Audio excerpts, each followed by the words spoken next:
Hello everyone. आज की class में हम स्टार्ट करने वाले हैं यूपीएचईएससी असिस्टेंट प्रोफेसर की पीवाई की सीरीज, जहां पर हम 2025 में जो एग्जाम हमारा कैंसिल हुआ था उसके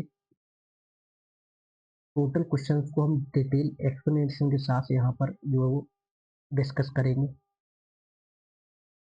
और अभी आपका एग्जाम 2026 में जो होने वाला उसकी एग्जाम डेट आपकी आ चुकी है, तो कहीं ना कहीं ये जो प्रीवियस ईयर के क्वेश्चन हो जाते हैं हमारे जो 2025 के हैं उनको भी लगाना एक जरूरी हो जाता है, जिससे कि एक आइडिया हो जाता है हमारे को कि कैसे क्वेश्चन यहाँ पर बनते हैं। ठीक है। आज की क्लास हमारी लाइव होने वाली थी 8:30 को, बट कुछ टेक्निकल प्रॉब्लम की वजह से क्लास लाइव कनेक्ट नहीं हो पाई।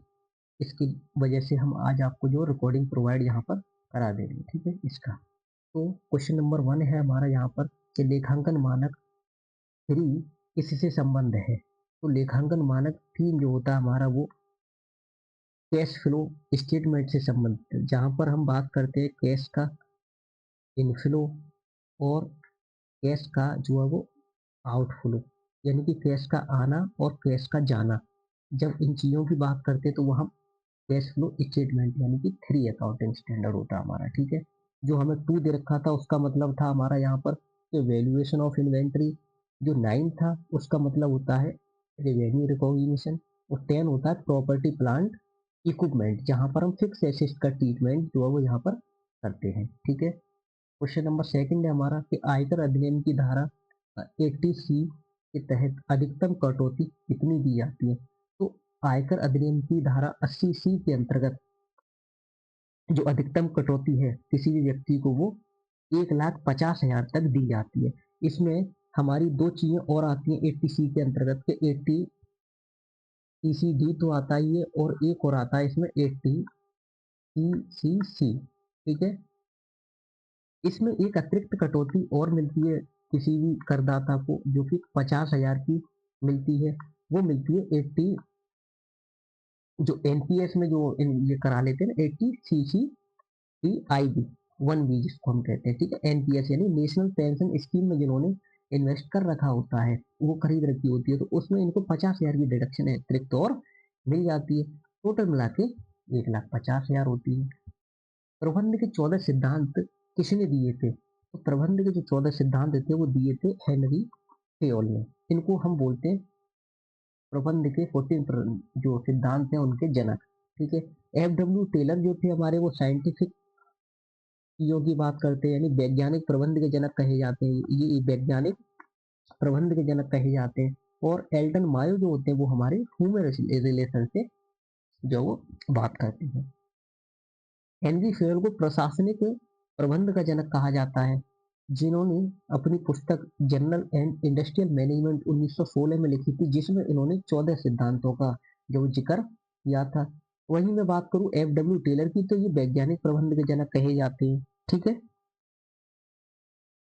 क्वेश्चन नंबर 4 हमसे कहता है कि गिफिन वस्तुएं किस नियम का अपवाद है। अपवाद का मतलब क्या होता है, एक्सेप्शन है, मतलब लागू नहीं होती कि इनमें से कौन से केस में लागू नहीं होगा गिफिन गुड्स का, है ना, अपोजिट है उसका, कहें तो हम बात मतलब अपोजिट डायरेक्शन में चलेगा ये उसके। तो लॉ ऑफ डिमांड जो होता है उसका एक्सेप्शन माना जाता है गिफिन गुड्स। ठीक है।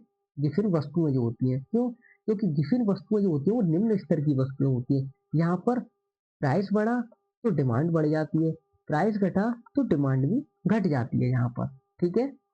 लेकिन लॉ ऑफ डिमांड में क्या होता है कि जैसे ही प्राइस बढ़ता है किसी भी चीज का, डिमांड ऑटोमेटिकली गिर जाती है उसकी। ठीक है। और अगर उसका प्राइस गिर गया तो कहीं ना कहीं प्राइस के गिरने से डिमांड को हम अपनी बढ़ा देते हैं। ठीक है। तो मांग का नियम जो कहता है कीमत के बढ़ने पर मांग घट जाती है और कीमत की घटने पर मांग बढ़ जाती है। ठीक है। तो लॉ ऑफ डिमांड हमारा अपोजिट चलता है, ये हमारा अपोजिट चलता है। ठीक है। वहीं मैं बात करूं गिफिन गुड्स की, तो ये निम्न स्तर की वस्तु होती है। यहाँ पर रिलेशन हमें सीधा देखने के लिए मिलता है, कीमत बढ़ी तो मांग भी यहाँ पर बढ़ जाती है। किसने दिया था, ये दिया था सर रॉबर्ट गिफिन ने। गिफिन से याद रखें, गिफिन गुड्स जो दी थी वो हमारा रॉबर्ट गिफिन थे। क्वेश्चन नंबर 5 है कि मार्केटिंग मिक्स के जो 4 पी थे वो किसने दिए थे। तो 4 पी जो दिए थे वो दिए थे ई जेरोम मैककार्थी ने। बट इनको आगे जो वो ज़्यादा ट्रेंड में लाने के लिए, प्रचलित करने के लिए वो फिलिप कोटल ने लोकप्रिय बनाया था इसको, है ना? लेकिन दिया किसने था? वो मैककार्थी इनके फादर माने जाते हैं। 14 यानी कि जो 4 पी थे, ठीक है? प्रोडक्ट, प्राइस, प्लेस और प्रमोशन जो थे, मैककार्थी ने 1960 में दिए थे। इस बात का भी आपको जो है ध्यान रखना है, क्या पता आगे आपसे ये सन पूछ ली जाए, ठीक है?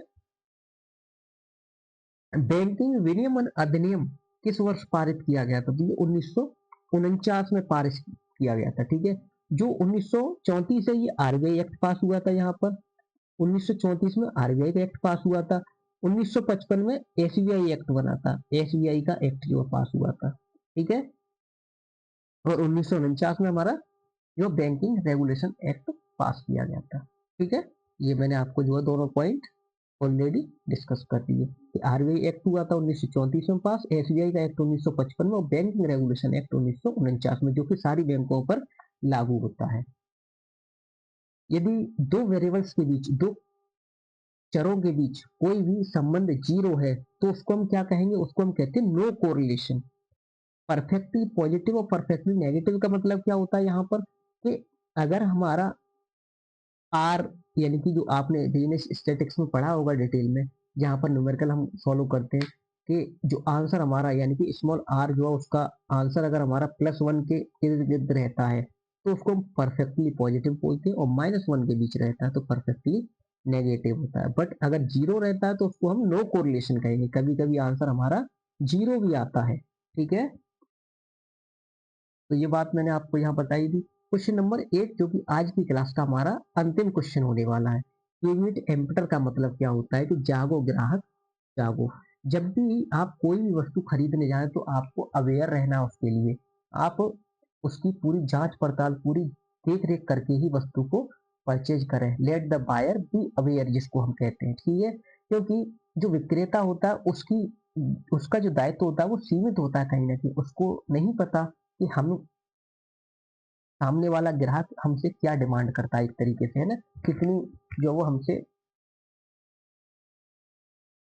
अच्छी से वस्तुएं खरीदने के लिए वो बुद्धि और सावधानी का प्रयोग करता है। बट अगर आप वस्तु खरीदने जा रहे हैं तो कहीं ना कहीं आप अपनी बुद्धि और सावधानी का प्रयोग करेंगे, है ना?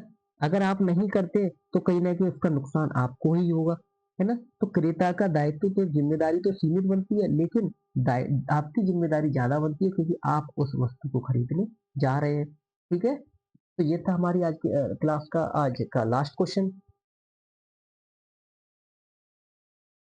ऐसे ही और क्वेश्चन हम वन बाई वन पार्ट्स के हिसाब से यहाँ पर आपको डिस्कस करेंगे, ठीक है? ये आज की क्लास जो हमारी थी वो पार्ट 1 था। ऐसे ही हम छोटे छोटे पार्ट में आपको सारी चीजें डिस्कस करा देंगे, यानी कि पूरा आपका जो क्वेश्चन पेपर है वो यहाँ पर सॉल्व हो जाएगा। देन उसके बाद हम जैसे ही 25 का क्वेश्चन डिस्कस कर लेंगे, इससे प्रीवियस में जो भी पेपर हुआ था उसके पीवाई को डिस्कस करेंगे, ठीक है? देन एक्सपेक्टेड एमसीक्यू, और उसके साथ साथ हम इसके जो वो डिटेल में इनको करेंगे भी, ठीक है? यानी कि इनके टॉपिक को भी हम जो है यहाँ पर आपको करवाएंगे, ठीक है? टॉपिक से पहले एक आपको आइडिया, पीवाईक्यू कराने का हमारा मोटिव ये है कि कहीं ना कहीं आपको ये आइडिया हो जाना चाहिए कि क्वेश्चन कैसा एग्जाम में आता है, ठीक है? आई होप लेक्चर आपको अच्छा लगा होगा। Thank you so much.